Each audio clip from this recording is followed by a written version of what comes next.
여러분 반갑습니다. 오늘도 고등수학하 집합과 명제 시간 한번 가져보도록 하겠습니다. 오늘은 집합에 대한 뜻들을 설명하는 시간이겠는데 한번 잘 보시고 집합의 어떤 집합을 무엇이라고 하는지 그리고 벤 다이어그램으로 어떻게 표현하는지를 잘 기억해 두시길 바랍니다. 자, 칠판 한번 볼까요? 자, 집합과 명제 처음에 이제 교집합에 대한 내용이 나옵니다. 그죠? 자, 교집합은 집합 A에도 속하고 B에도 속하는 모든 원소로 이루어진 집합을 교집합이라고 합니다. 그리고 기호로 어떻게 나타내냐면 이렇게 나타냅니다. A 교집합 B. 여기에 이렇게 교자로 쓸 수 있다고 선생님이 수업 시간에 좀 더 쉽게 익히게 하기 위해서 설명을 했는데 A 교집합 B 이렇게 표현을 하도록 합니다. 그리고 여기는 지금 안 적혀 있는데 교집합 하면은 무슨 글자를 떠올리면 되냐면 그리고 또는 and라는 글자를 떠올리면 됩니다. and 무슨 말이냐면 A에도 속하고 B에도 속한다 라는 뜻으로 교집합 하면은 바로 그리고 또는 and라는 단어를 떠올리면 됩니다. 아셨죠? 자, 그러면은 벤 다이어그램 안에서 어디를 포함하는 건지 교집합이 과연 어디를 나타내는 건지 한번 알아보도록 할게요. 벤 다이어그램에서는 A에도 속하고 B에도 속하는 지역이니까 바로 여기를 나타내겠죠. 여기가 바로 교집합에 대한 위치가 되는 겁니다. 영역이 되는 겁니다. 아셨죠? 자, 그 다음에 합집합 한번 볼까요? 합집합은 집합 A에 속하거나 또는 집합 B에 속하는 모든 원소로 이루어진 집합이고 기호로 나타낼 때는 이렇게 나타냅니다. A 합 B. 이것도 이렇게 써버리면 합이라는 뜻이 되잖아요. 그죠? 그래서 A 합 B 이렇게 나타내기도 하고요. 이 녀석을 합집합을 우리가 생각을 할 때에 어떤 단어를 떠올리면 되냐 그러면 or 또는이라는 표현을 우리가 씁니다. 그래서 또는 그 다음에 or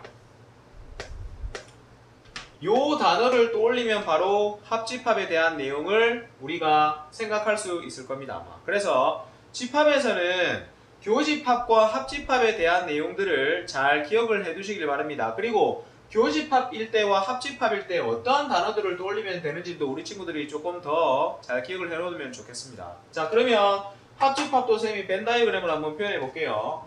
합집합은 A에 속하거나 B에 속하는 모든 원소라고 했기 때문에 A에 속하거나 B에 속하는 것은 A, B의 모든 영역을 다 포함하는 게 되잖아요. 그죠? 그래서 선생님이 파란색으로 표현한 이 부분이 바로 합집합에 대한 표현 영역입니다. 벤 다이어그램에서. 무슨 말인지 아셨죠? 자, 그 다음 봅시다. 차집합에 대한 내용이 나오는데 차. 합의 반대말이 차죠. 그죠? 그래, 빼는 거. 자, 무슨 말인지 한번 봅시다. 두 집합 A, B에 대해서 집합 A의 원소 중에서 집합 B에 속하지 않는 모든 원소를 바로 차집합이라고 하고 기호로 이렇게 나타냅니다. A-B 이렇게 나타냅니다. 차집합. 자, 그럼 이것도 우리가 벤 다이어그램 안에서 한번 나타내 볼게요. 자, A에 속하지만 A에 속한다는 표현을 가지고 우리가 여기에 다 색칠을 할 수 있겠죠.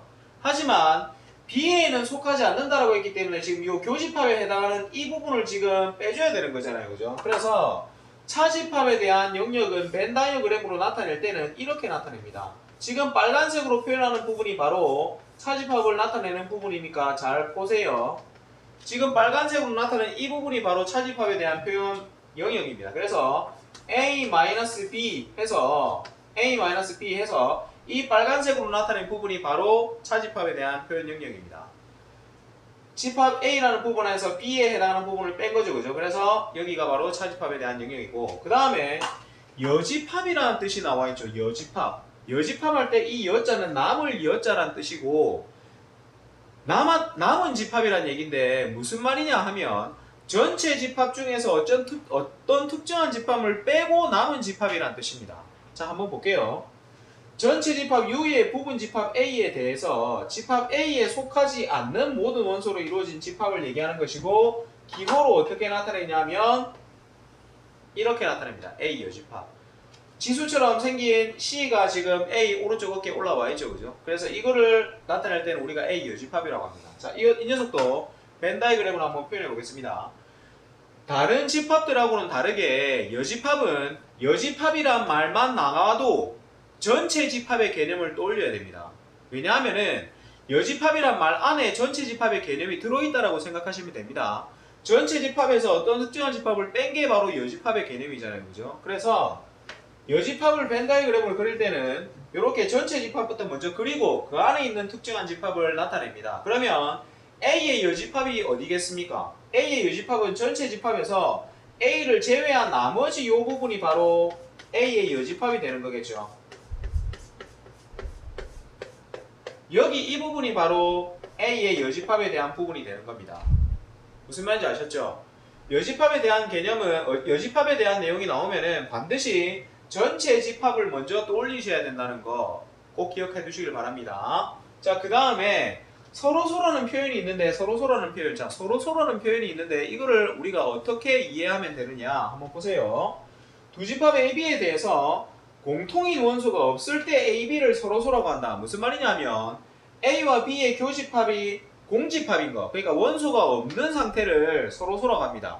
이 서로서를 우리가 굳이 벤 다이어그램으로 표현하자면 이렇게 표현할 수 있겠죠. 집합 A, 집합 B 이렇게 표현할 수 있는 겁니다. 그래서 서로서는 A와 B의 공통인 부분이 없는 부분으로 서로서라는 표현을 우리가 사용하기도 합니다. 자, 그러면 한번 봅시다. 우리 여러분, 지금 오늘 선생님이 집합에 대한 내용들을 한번 설명을 했습니다. 아마 그리 많이 어렵지는 않았을 거예요. 근데 집합에 대한 뜻을 잘 모르면 앞으로 우리가 하게 되는 집합의 연산이라든지 내지는 집합과 연관되어진 어떠한 문제들을 우리가 풀어낼 수가 없겠죠. 그렇기 때문에 오늘 우리가 배웠던 이 집합의 뜻들을 반드시 기억을 하시고요. 우리 친구들 꼭 익혀두시길 바랍니다. 서로소가 무슨 뜻인지 맨 마지막에 선생님이 노란색으로 그려놨는데 서로소의 뜻도 정확하게 잘 기억을 해두셨으면 좋겠습니다. 자, 그럼 오늘 우리 수업은 여기까지고요. 강의는 여기까지고요. 다음 영상에서 보도록 하겠습니다. 수고했습니다.